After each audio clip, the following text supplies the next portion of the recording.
واللہ اگر میں ان کے کردار پہ بات کروں تو بات بہت طویل ہوگی، لیکن میں تمہید کے طور پہ تاکہ آپ کو سمجھ میں آئے حسین ابن علی میرے امام کی شان کیا ہے، تھوڑی سی تمہید کا سہارا لوں گا۔ توجہ فرمائے، توجہ سے سنیں۔ اشاعت دین کے لیے اتنے خوبصورت کو چناؤ کہ حسن یوسف بھی اسے حسرت کے ساتھ دیکھتا نظر آتا ہے۔ پورا گلشن اگر کسی گلاب میں سمٹ آتا ہے، بولو کبھی گلاب کے اندر کوئی گلشن بھی سمیٹا ہوا دیکھا ہے؟ اگر دیکھنا ہے تو آمینہ کے لال کو دیکھو، پورا گلستہ سمٹ آیا ہے، ایسی ذات ہے۔ دنیا کا یہ دستور ہے، جب بھی کوئی چیز لانچ کی جاتی ہے، بیچی جاتی ہے، تو اس کی تصدیق اور تائید کے لیے بہت معتبر شخصیت کو سامنے لایا جاتا ہے۔ چیز جتنی قیمتی ہوگی تو اس کے بارے میں اتنے ہی بڑے لوگوں سے کہلوایا جائے گا کہ یہ چیز اچھی ہے۔ اگر چور اچکے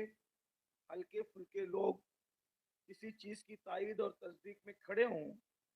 تو لوگ اس پر اعتبار نہیں کرتے، اس لیے کہ کہنے والا جتنا مضبوط ہوگا وہ جس چیز کی تصدیق کرے گا، تائید کرے گا، تو اس کی بات پہ لوگ اتنا اعتماد کریں گے۔ یہ دنیا کا دستور ہے، پھر لوگ اس کو جلدی قبول کرتے ہیں کیونکہ کہنے والا بڑا مضبوط ہے، کہنے والا بڑا معتبر ہے، کہنے والا بڑا مستند ہے، کہنے والا بڑا عظیم ہے، اس لیے لوگ اس کی بات کو جلدی جلدی قبول کرتے ہیں۔ اب اندازہ فرمائیں، اگر یہ بات آپ کے سمجھ میں آ گئی، میں تمثیل کے بغیر بلا تمثیل یہ بات آپ کے سامنے عرض کرنا چاہتا ہوں کہ اللہ تبارک و تعالیٰ نے اپنے دین کے لیے جس کو حمایت کے لیے، نصرت کے لیے، تصدیق کے لیے، تائید کے لیے، اعلان کے لیے منتخب فرمایا، وہ ذات ہے سب سے سچی ذات، سب سے اچھی ذات، سب سے عظیم ترین ذات۔ اس لیے کہ لوگ دین سے دور ہو چکے تھے، لوگ دین کا نام بھی بھول چکے تھے، لوگ دین سے بیزار ہو چکے تھے۔ ایک ہستی بھیجی جاتی ہے جو یہ کہتی ہے کہ اللہ ایک ہے، تمہارے معبود پتھر نہیں ہے، تمہارے معبود درخت نہیں ہے، تمہارے معبود چوہے بلی کتے نہیں ہیں، تمہارے معبود جو ہے اللہ اکبر لکڑی دریا سمندر شجر حجر نہیں ہے، تمہارے معبود ستاروں کی انجمن نہیں ہے، تمہارا معبود چاند نہیں ہے۔ آخر وہ معبود کیسے ہو سکتا ہے جو پہلی شب کو تو پتلا ہو اور 14ویں شب کو مکمل ہو جائے، آخری شب کو پھر گھٹ جائے، جو گھٹے اور بڑھے وہ خدا کیسے ہو سکتا ہے؟ جو نکلے اور ڈوب جائے وہ خدا کیسے ہو سکتا ہے؟ جو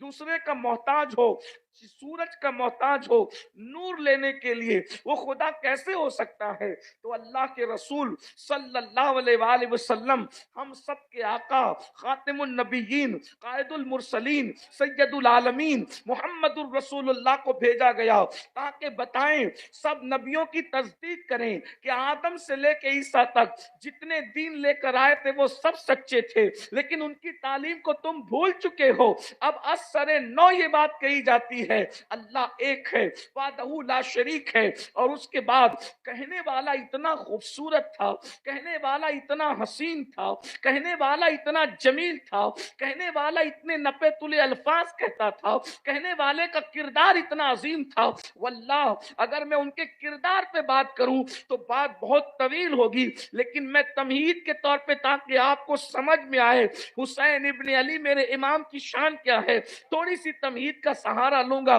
توجہ فرمائے، توجہ سے سنیں۔ اشاعت دین کے لیے اتنے خوبصورت کو چناؤ کہ حسن یوسف بھی اسے حسرت کے ساتھ دیکھتا نظر آتا ہے، بھی اسے حیرت کے ساتھ تکتا نظر آتا ہے۔ اللہ اکبر، اس کی آواز اتنی حسین تھی کہ لہن داؤدی کو پرندے فدا ہوتے ہیں، اور اس کی آواز پر تو قدرت بھی مشتاق نظر آتی ہے۔ اللہ اکبر، اندازہ فرمائیں اس کا خرام ناز کرنا یہ ہے کہ اگر عاجزی کریں تو حلیمہ کی بکریوں کے پیچھے چلیں، اور اگر شان پیمبرانہ سے چلیں تو جبریل کے پر بھی تھکتے ہوئے نظر آئیں۔ اس کی اندازے گفتگو یہ تھی کہ اگر وہ عربوں کے سامنے اپنی گفتگو رکھ دے تو اہل عرب